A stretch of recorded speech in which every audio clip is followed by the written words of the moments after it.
Hello and welcome back to our Between the Hashes, our weekly college football primer, coming to you from Los Angeles, California. I'm your host, Matt Cotton. And today we will be covering what this season has been all building to, the playoffs. So today we're going to take a look at Washington versus Texas in the Sugar Bowl, and then tomorrow we're going to look at Alabama versus Michigan in the Rose Bowl. So this game has a lot of different ways you could look at it. And before I get into my deep dives, remember to like, comment, subscribe. I just did a breakdown of some of the other New Year's Six bowl games coming up this week as well. And so if you're interested to hear my thoughts on like Florida State or the Cotton Bowl or the Orange Bowl or anything like that, go ahead, give it a listen. But back to the matter at hand. So how did we get here? There's a couple different ways to look at this game, and I think, honestly, this game has the potential to be the best bowl game of the entire season and one of the best games, just period. And there's a lot of different narratives coming into it. The first and most obvious of which is that Steve Sarkisian is actually facing off against his old school. He, for those of you that might not remember, he actually coached at Washington a little while ago before leaving to take the USC job, and then we saw how that played out from there. This Texas team is the first time he's ever eclipsed 10 wins in a season at USC, Washington, and now Texas. Without getting too deep into his personal life stuff, he had to overcome a lot to even be in a position to be a head coach again. And so props to him for that, and props to him for getting to 10 wins at a school that where, frankly, Texas is probably the biggest, outside of maybe like Miami, the biggest underperformer relative to the talent that they're receiving just out of anybody. They just look at their draft picks in the last 15, basically since the last couple of years of the Mac Brown era. Look at their recruiting, their draft picks, their award winners, just things like that. And they've shown flashes of potential, like winning the Sugar Bowl under Tom Herman a few years ago, but never quite anything more than just like a flash in the pan or looking great for even like a game at a time. And so Texas is back. How did this specific Texas team get here? Well, they went on the road to Tuscaloosa, Alabama, and won by double digits. That win pretty much guaranteed them a spot in the playoffs no matter what happened. The Big 12 conference was too weak to have anybody for them to really be in danger of losing more than once. And the only team that beat them was a pretty solid on the rise Oklahoma team. And even then, that game was in the last moment. One cause for concern for Texas is that they actually lost running back Jonathan Brooks for the year to an injury. They have been able to sort of replicate his production by going to some of the backups, but it's, losing one of your best offensive players is never a good thing. But they've managed half the season without him. They also had to deal with injuries to Quinn Ewers for probably about 3 or 4 games. He was out, and second string quarterback Malik Murphy had to step in on this as a starter, and he kept the ship afloat, and in some cases played really, really well. He actually has now since transferred out of Texas, and it was actually announced last week that he would be transferring to Duke. Now, part of the reason why he transferred, despite the fact that they're going on a playoff run, is because of the weird timing of the transfer portal and National Signing Day. Sometimes for stuff like this, it's like a game of musical chairs. You have to get one while you can, otherwise you're going to be left without a chair. And so that's kind of the unfortunate reality of this feasting frenzy that recruiting and the transfer portal kind of has turned college football into. I'm sure he's not happy about having to do it now, but it is a necessity. Which means that Arch Manning, who was a third stringer, will actually be the primary backup to Quinn Ewers should something happen. We've only seen Manning take very, very, very limited snaps, and all signs are indicating Quinn Ewers coming back next year. And so we might not see a whole lot of Arch Manning for probably another 14-ish games. The defense is buoyed by a very strong front seven, led by defensive tackle Tyleek Sweat, who is actually the Outland Trophy winner for most outstanding interior defensive lineman. And so this is a very, very, very stout defense. There's a lot of guys who are going to be on both sides of the ball, who are going to be playing on Sundays. Quinn Ewers, Jonathan Brooks, Xavier Worthy, Tyleek Sweat. There is a big hole in Texas's defense on the back end, especially when playing against talented quarterbacks. They have shown some holes in the secondary. Dillon Gabriel most notably took advantage of this when he led Oklahoma to the win against them. And that brings us to Washington. Washington is led by Heisman runner-up Michael Penix. Michael Penix, like Quinn Ewers, is also a transfer quarterback. They both transferred from Big Ten schools, one from Ohio State, the other from Indiana. In the time that he's been there, he's won, I think, 24 games as Washington's quarterback. But he's not doing it alone. This Washington team boasts one of the best receiver tandems in the country, led by Romeo Dunze. But there's guys like McMillan who are just as dangerous.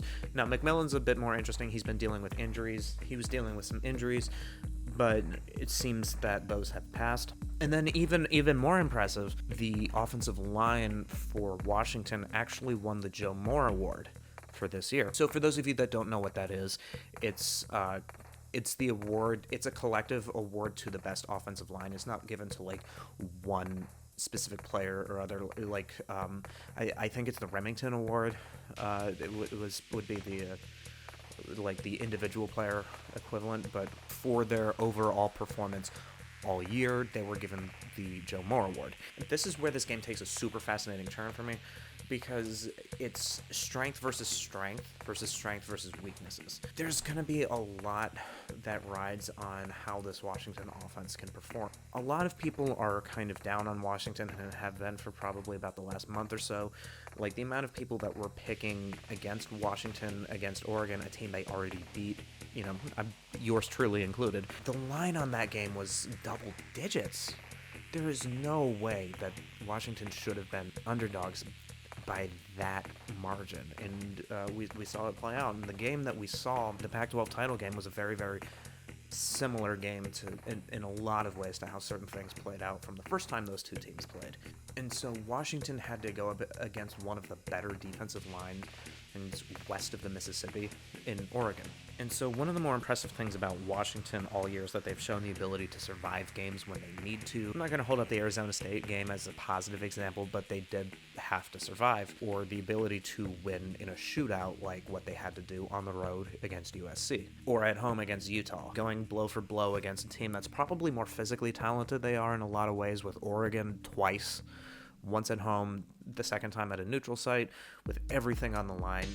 They've had to win a lot of different ways, and they've had to be challenged in a lot of different ways. Meanwhile, Texas is no stranger to adversity here, because again, they did something that almost never happens. They went into Tuscaloosa and beat a top 5 team on the road.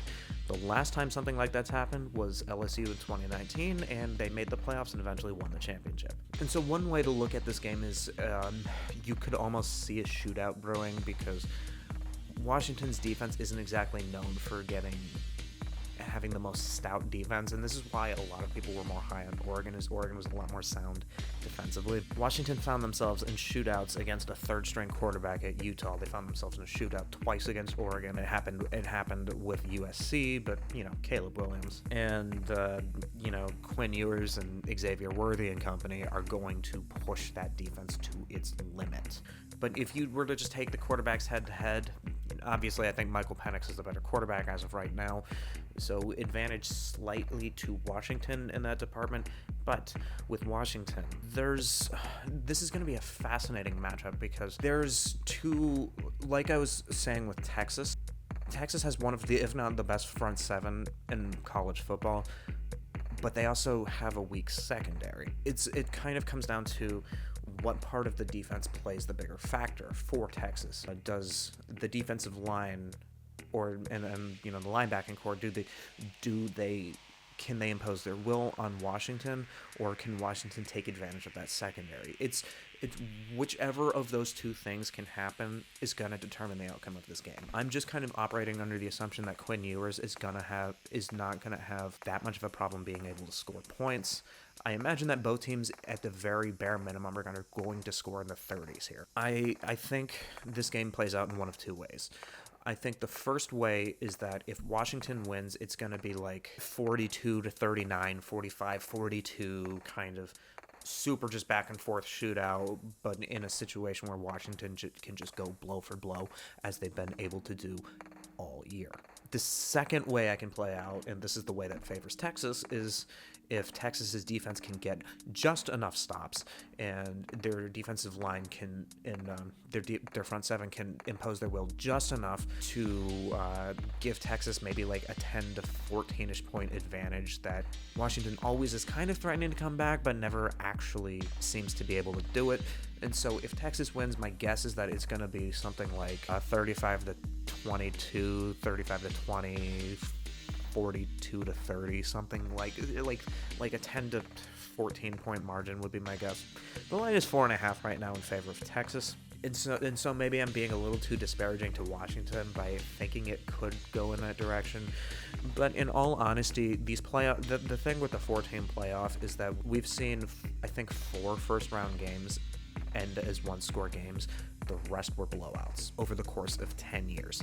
And the 4 games was that classic Georgia-Oklahoma Rose Bowl, both semifinals from last year, and then the Ohio State-Alabama game in the very, very first iteration of the playoff. Coincidentally, also a Sugar Bowl. I think this one has more potential to end up as the close game. I think the other game probably is going to be a blowout one way or the other. More on that later. I'm going to pick Washington here, and here's why. To go far in the playoffs and to go far and potentially threaten to win a national championship, you have to have a couple of things.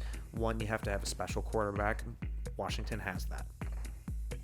You have to have dominant line play, and while they don't necessarily have that defensively, they do have the Joe Moore winning offensive line. So that offensive line versus the Outland Trophy winner, that's going to be a hell of a matchup. I think Washington's going to be able to hold out against that front seven long enough to get themselves into a rhythm and set the tone of the game. And if they can set the tone and pace of the game like I think they're capable of doing, they win the game. Washington wins in an upset and will play in the national championship on January 8th. Well, that's all I have for you guys today. Check back tomorrow. I'm going to be doing a preview of the Alabama-Michigan game. Hopefully, hopefully by the time a week from now, I don't look like too much of an idiot with my predictions. And if you want to see my predictions for the other bowl games, I do have a preview on some of the non-playoff New Year's 6 games, and I will be doing reactions going forward as these games play out. Thank you so much for sticking around, and enjoy the games.